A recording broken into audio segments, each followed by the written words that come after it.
Uma listra branca, outra listra azul. Essas são as cores do papão da Curuzu. Uma listra branca, outra listra azul. Essas são as cores do papão. Sensacional vitória do Paysandu sobre o Peñarol. Parece o gol do Milton Dias aqui, olha.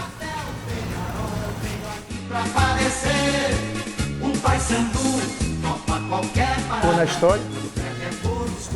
Então aí dificilmente vai ser apagado porque atravessou o mundo. O que é que o senhor acha, meu padrinho? Isso não se pode contestar, porque isso aqui, como se diz, foi ratificado em 91, quando o Peñarol aqui voltou e pegou de 4-0 do Paysandu. Então não foi à toa, não foi por acaso, não. Segundo você vê a entrevista do próprio jogador, do treinador Mascoli, Peñarol não foi nem só, mas o time do Paysandu jogou bem. Historiador, eu sempre digo, são muitos e muitos, mas personagens da história são poucos. E nós somos personagens dessa história em defesa do Paysandu, essa grandeza do clube de Suíço. E o Globo, é o jornal Globo, sensacional vitória do Paysandu sobre o Peñarol. Nossa equipe está aqui, Beto, Oliveira, J. Alves, Isabel, Castilho, bicampeão do mundo, que nosso goleiro, 65, Carlinho, Dias e Écio. O segundo gol do Milton Dias. 60 anos atrás, eu tinha 20 anos de idade, ele tinha 30, eu tinha 20, a diferença nossa é de 10 anos. E aqui estão os responsáveis pelo jogo. Écio, primeiro gol. Milton Dias, segundo gol. E o Fernando, o terceiro gol nesse gol daqui. Os dois primeiros gols foram nesse gol aqui do lado da... Juan, choro de dupla alegria. Peñarol sempre foi meu maior rival. E nesses casos aqui, por exemplo, nós temos uns fatos a mostrar, foi que quando nós vencemos, não tem nada com esse jogo aqui, foi Paysandu e Cerro Porteño em 57, o nosso treinador era um paraguaio, Rafael Bria, que foi zagueiro do Paysandu em épocas passadas, na década de 40, e depois se transformou em treinador do Paysandu. Inclusive, quando eu cheguei aqui na Curuzu, era ele o treinador quando fui apresentado pelo massagista Carnaval. Ele era treinador da equipe principal do Paysandu e era o treinador campeão de 57, bicampeão de 57, quando nós vencemos o Cerro Porteño. Mas o assunto do momento é Paysandu e Peñarol. Aqueles que não viram, mas tem muita gente que viu. Não vai apagar a história nunca, talvez né? Poucos jogadores daquela época, às vezes, o 40 e o Beto, é porque nós moramos aqui. A maioria deles, muitos já estão fora daqui, outros já estão no Reino de Deus. E a gente permanece quando é chamado, para vir mostrar que nós fomos personagem de história. Mais manchete do jornal da época. Feito do Paysandu coloca mundialmente o futebol paraense no plano nacional. Tranquilidade, o fator principal da vitória alcançada pelo Paysandu. Aparece aqui o seu Roque Mascoli, goleiro da Copa do Mundo de 1950 no Maracanã. E nós vingamos o Maracanã, que ia ter uma reportagem comigo, que eu sou o vingador do Maracanaço. Só que não sou eu, foi uma diretoria, foi atletas, foi torcedores, foi todo mundo que vingou. Era bicampeão do mundo. Estava com 15 partidas internacionais invicto. E vinha aqui para dar mais um passeio na gente. Ninguém acreditava, estava todo mundo nas praias. Aí aconteceu. Aconteceu que não foi milagre nem nada. E aparece essas manchetes aqui, uma bomba de Écio. Abriu a contagem com o Fernando categoricamente fechando o score. Aí aparece aqui o gol. Tem isso esse lado aqui, aqui já essa vitória é que ficou marcado com a marcha que hoje a torcida do Paysandu canta. Não é o hino do Paysandu. Marchinha comemorativa. É uma marcha comemorativa ao feito. Se o Pires Cavalcante, quase para terminar o jogo, já estava 3-0, ele saiu daqui direto para a Rádio Marajoara e com o professor Colino, que era um torcedor também do Paysandu, ele mostrou a letra. E o professor Clodomir Colino sentou no piano e começou a dedilhar a música. Aí foi que surgiu essa marcha. Não é essa marchinha comemorativa que o 40 está se referindo. E essa estrofe diz muito bem. Vencer eis a divisa que trazemos. Vencer eis a esperança que nos guia. Leais e destemidos seguiremos a glória que o futuro nos confia. O futuro foi o Paysandu, ali foi o 40, o futuro do Paysandu, da geração, da fundação do Paysandu. E depois eu continuei dando esse futuro, né? Que tem até hoje aqui com os atletas representando, com essa história de campeão brasileiro de 91, de 2001, Libertadores, né? Enfim, campeão dos campeões. E os atletas hoje também honrando, os atletas atual, né, com a diretoria, com todos os poderes do clube, sendo identificado com esse futuro que o Paysandu tem hoje, porque nós conhecemos esse estádio aqui de madeira. O capitão entrando para jogar.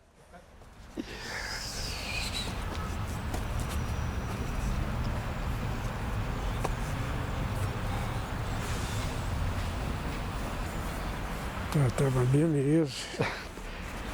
40, que grama é essa, 40? Para mim essa é esmeralda.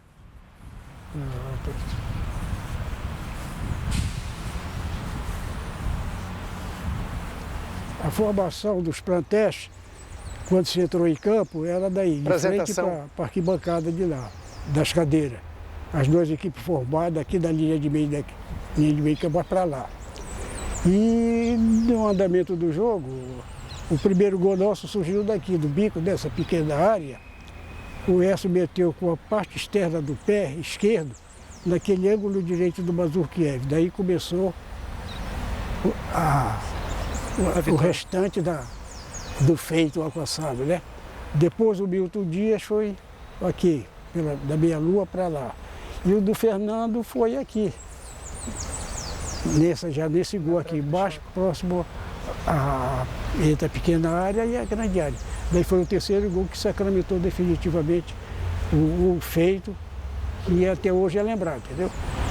Sobre o jogo em si, Beto, como foi a experiência de ter marcado um dos maiores jogadores uruguaios de todos os tempos, que foi o Pedro Rocha, né? Você ficou incumbido naquele jogo de não deixar ele jogar e aconteceu, né? Pois é, Pedro Rocha é 1,90 m, praticamente, né? E era 4-2-4, normalmente o cabeça de área, o camisa que jogava lá o volante, marcava, como diz o 40, o meio esquerda, né? Ou seja, o meio de campo, o contrário. E era um craque o Pedro Rocha, não é? E, na verdade, eu não sei, até hoje não é um sonho, mas foi um sonho realizado.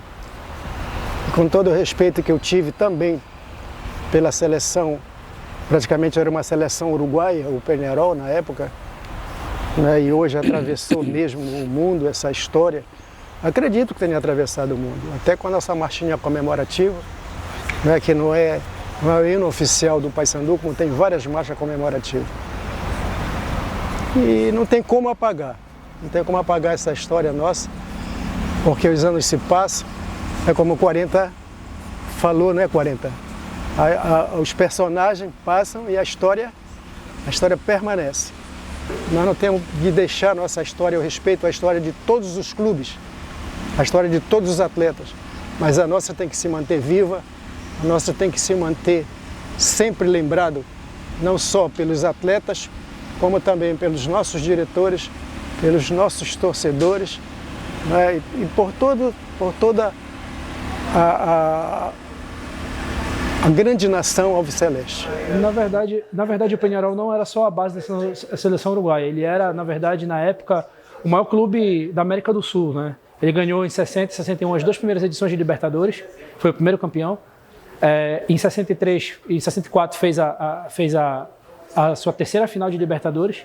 E em 65, no ano que perdeu aqui para o Paysandu na Curuzu, 4 meses antes, tinha sido vice-campeão da Libertadores, perdendo para o Independiente de Avejaneda na sua quarta final de Libertadores em 5 anos de torneio. Além disso, em 66, no ano seguinte, tornou a ser campeão da Libertadores, sendo tricampeão da competição, vencendo depois o Real Madrid na final do Interclubes, num duplo 2-0, em 2-0 em Montevidéu e 2-0 em Madrid. E se você pegar nome a nome, tinha Mazurkiewicz, por exemplo, que foi o goleiro daquele time uruguaio, que tinha sido, além de quarto colocado na Copa de 70, tinha sido campeão em 67 da Copa América, naquele time lendário do Uruguai, que reinava também no futebol sul-americano. Além dele, Pablo Forlán, que também, além de ter sido campeoníssimo pelo Peñarol, é pai também do Diego Forlán, né, que foi também outro grande jogador uruguaio. Foi também tricampeão pelo São Paulo, paulista, além de Pedro Rocha, o terceiro maior artilheiro da história da Libertadores. E depois viria a ser também foi campeão da Copa América em 67. E é o maior jogador uruguaio da Libertadores, o maior artilheiro uruguaio da Libertadores. E além dele também Alberto Spencer, que é o maior artilheiro da história da Libertadores. O maior jogador equatoriano, também fez parte daquele time que foi derrotado pelo Paysandu, junto com Juan de Oyá, o maior ponta peruano de todos os tempos. Caetano, que foi um grande meia também, campeão em 67, quarto colocado na Copa do Mundo de 70. Ou seja, a grandeza do Peñarol ela era similar à grandeza daquele Boca Juniors também, que foi derrotado em 2003. Né? Se a matéria do Olé fala com o Luiz Fernando de frente, né? Ali na Bombonera do celular de Deus, talvez aquela vitória contra o Peñarol seja o telegrama de Deus. Né? Foi quando o Paysandu derrubou um gigante sul-americano completo, com os grandes jogadores, inclusive o Roque Máspoli, que foi o técnico daquele Peñarol, ele foi campeão em 50, né? Foi o goleiro titular campeão em 50 no Maracanazo. E o curioso é que o treinador do Paysandu era uruguaio também, Juan Álvares, tinha sido goleiro do Nacional, nunca tinha ganhado o Peñarol e acabou vencendo aqui por 3-0 como treinador. Sim, o grande objetivo, na verdade, desse tipo de trabalho é poder democratizar a história do clube, né? É poder fazer com que nós que somos mais novos, talvez, que não conhecemos a fundo feitos importantes, porque existe sim vida campeã antes dos grandes títulos do Paysandu, antes do bicampeonato da Série B, antes da Copa dos Campeões, antes da Libertadores, existe vida campeã. Então a gente precisa democratizar isso, trazer isso para o conhecimento do torcedor que viveu períodos mais à frente da história. Então trazer isso além de valorizar os nossos ídolos, também, obviamente, valorizar a memória do Paysandu, porque todo mundo torce para o Paysandu pelos títulos que tem, pela história que tem. Então, indiretamente, a gente ama o Paysandu por conta disso. Uma listra branca, outra listra azul. Essas são as cores do papão da Curuzu. O nosso time joga pra valer. Até o Peñarol veio aqui pra aparecer. O Paysandu topa qualquer parada. Quando perde é por descuido, mas depois vem a virada. Pintou o 7 numa terra azul. Foi feito sem defeito do papão da Curuzu. Uma listra branca, outra listra azul. Estas são as cores do papão da Curuzu. Uma listra branca, outra listra azul. Estas são as cores do papão da Curuzu. O nosso time joga pra valer. Até o Peñarol veio aqui pra aparecer. O Paysandu topa qualquer parada. O perde é por descuido, mas depois vem a virada. Pintou o 7 numa terra azul.